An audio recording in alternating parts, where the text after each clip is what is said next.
ഇന്നൊരു വെജ് ഷവർമ എങ്ങനെ ഉണ്ടാക്കാൻ നോക്കാം. അതിന് വേണ്ടിയിട്ട് ഒരു പാന് ചൂടായി വരുമ്പോൾ അതിലോട്ട് കുറച്ച് ഓയിൽ ഒഴിച്ച ശേഷം അതിനൊന്ന് എല്ലായിടത്തേക്കൊന്ന് സ്പ്രെഡ് ചെയ്ത് കൊടുക്കാം.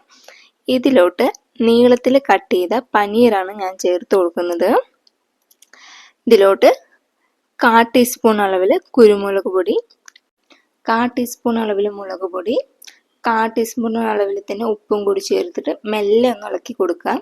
ഇല്ല പനീറൊക്കെ പൊടിഞ്ഞു പോകും. തീ ഒരു ലോ ഫ്ലെയിമിൽ വെച്ചിട്ട് ഇടയ്ക്കിടയ്ക്ക് ഒന്ന് ഇളക്കി കൊടുക്കണം, കരിഞ്ഞു പോകാൻ പാടില്ല. പനീർ ആവുന്ന സമയം കൊണ്ട് നമുക്ക് കുറച്ച് വെജിറ്റബിൾ കട്ട് ചെയ്തെടുക്കാം. ഒരു സവാള, ഒരു ചെറിയ സൈസ് തക്കാളി, ചെറിയ പീസ് കുക്കുംബർ, അതുപോലെ തന്നെ ചെറിയ പീസ് ക്യാരറ്റ്. കുക്കുംബറിൽ ഈ സെൻറ്റർ പീസ് നമുക്ക് ആവശ്യമില്ല കേട്ടോ.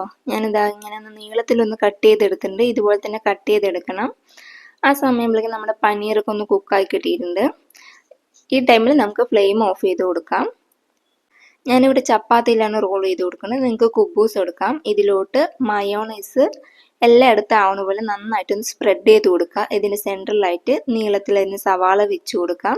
പിന്നെ നീളത്തിലരിഞ്ഞ് കുക്കുംബർ, നീളത്തിലരിഞ്ഞ തക്കാളി, പിന്നെ കുറച്ച് ക്യാരറ്റും കൂടി വെച്ച് കൊടുക്കുന്നുണ്ട്. ഇതിൻ്റെ മുകളിലായിട്ട് പനീർ വെച്ച് കൊടുക്കാം.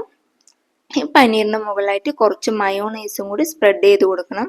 അത്യാവശ്യം നന്നായിട്ട് സ്പ്രെഡ് ചെയ്ത് കൊടുക്കുക കേട്ടോ. ഇനി എന്താണ്, റോൾ ചെയ്യുക, കഴിക്കുക. ട്രൈ ചെയ്ത് നോക്കണേ, അഭിപ്രായം കമൻറ്റ് ചെയ്യണേ.